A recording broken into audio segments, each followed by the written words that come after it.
నమస్కారం.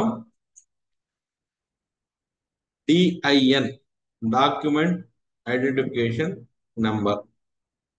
సో ఈ సబ్జెక్ట్ మీద ఇటీవల కాలంలో చాలా పెద్ద ఎత్తున చర్చ జరుగుతున్నది. నెంబర్ ఆఫ్ కోర్టు జడ్జిమెంట్స్ లో కూడా డిన్ లేకుండా ఏదైనా కమ్యూనికేషన్ చేసిన, ఆర్డర్ ఇచ్చిన, షోకాస్ ఇచ్చిన, ఏ సందర్భంలో అయినా సరే డిన్ లేకుండా ఉన్న ప్రతి సిచ్యుయేషన్ లోనూ కోర్ట్స్ వాటిల్ని సెటిసైడ్ చేయడం, మళ్ళా అసింగ్ అథారిటీకి వెనక్కి పంపడం జరుగుతున్నది. మరి డాక్యుమెంట్ ఐడెంటిఫికేషన్ నెంబర్ ఆంధ్రప్రదేశ్ ఏపీజీఎస్టీ అంటే Andhra Pradesh goods and services tax act కింద మన లోకల్ అథారిటీస్ దీనికి సంబంధించి ఏదన్నా అఫిషియల్ గా మీరు డిన్ కంపల్సరీగా వాడాలి అని చెప్తున్నారా?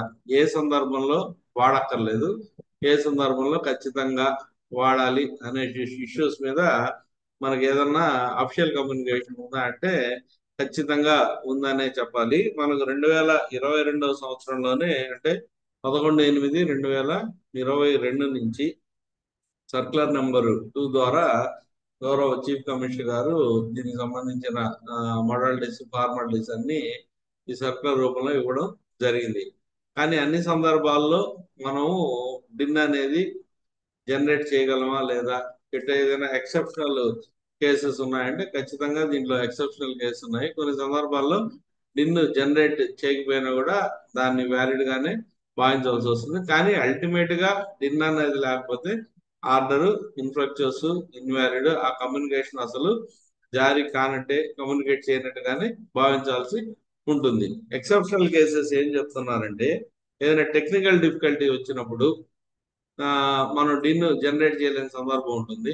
సో ఇటువంటి టెక్నికల్ డిఫికల్టీ వచ్చినప్పుడు డిన్ జనరేట్ చేయలేకపోయినప్పుడు ముందు కమ్యూనికేట్ చేసేసి, కానీ 24 అవర్స్ లోపు దీన్ని మళ్ళా మనం డిన్ జనరేట్ చేసుకొని ఫైల్లో దానికి సంబంధించిన నోట్స్ ప్రిపేర్ చేసి పెట్టుకోవాలి. అలాగే ఆథరైజ్డ్ ఆఫీసర్ ఏదైనా అఫిషియల్ డ్యూటీ మీద ఆఫీస్ బయటగానే ఉన్నట్టయితే అటువంటి సందర్భంలో కూడా ఇతను డిన్ జనరేట్ చేయలేడు కాబట్టి అటువంటి సందర్భాన్ని కూడా ఈ ఎక్సెప్షనల్ కేసు కింద పెట్టి విత్ ఇన్ 24 అవర్స్ లో మళ్ళీ డిన్ జనరేట్ చేసేటట్టుగా సర్కులర్ లో పర్మిషన్ ఇవ్వడం జరిగింది. తర్వాత షార్ట్ టైంలో, వెరీ షార్ట్ టైంలో ఒక ఇన్వెస్టిగేషన్ చేయాలి, ఒక ఎంక్వైరీ చేయాలి, లేదా ఒక వెరిఫికేషన్ చేయాలి.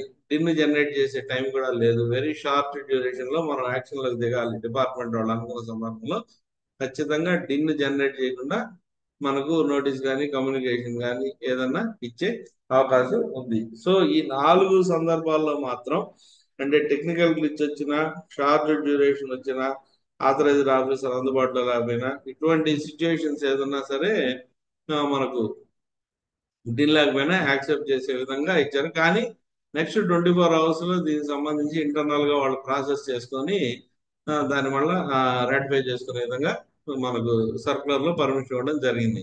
డిన్ లేకపోయినా కూడా ఈ సందర్భంలో ఇది వ్యాలిడ్ అవుతుంది. కానీ నెక్స్ట్ 24 అవర్స్ లో దాన్ని వాళ్ళు రాటిఫై చేసుకోవాలి. ఇక డిన్ కంపల్సరీగా ఇవ్వాల్సిన సందర్భాలు ఏంటంటే నోటీసెస్ సంబంధించి, సమన్స్ సంబంధించి, ఆథరైజేషన్ సంబంధించి, ఇన్స్పెక్షన్స్ సంబంధించి, post regularization registration field visits సంబంధించి, పోస్ట్ రిజిస్ట్రేషన్ ఫీల్డ్ విజిట్స్ సంబంధించి, మెయిల్స్ కానీ, పర్సనల్ హియరింగ్ నోటీసెస్ కానీ, ఇట్లాంటి ఏదైనా investment order, show cause notice, TRC 01A1 ఇవన్నీ ఏదన్నా సరే కంపల్సరీగా డాక్యుమెంట్ ఐడెంటిఫికేషన్ నెంబర్ అనేది దాని మీద ఎలక్ట్రానికల్ గా జనరేట్ చేసి, అంటే సిస్టమ్ లో జనరేట్ చేసి దాంట్లో పొందుపరిస్తేనే ఇది వ్యాలిడ్ గా ఆ నోటీస్ కానీ, కమ్యూనికేషన్ కానీ ఒక వ్యాలిడిటీ వస్తుంది.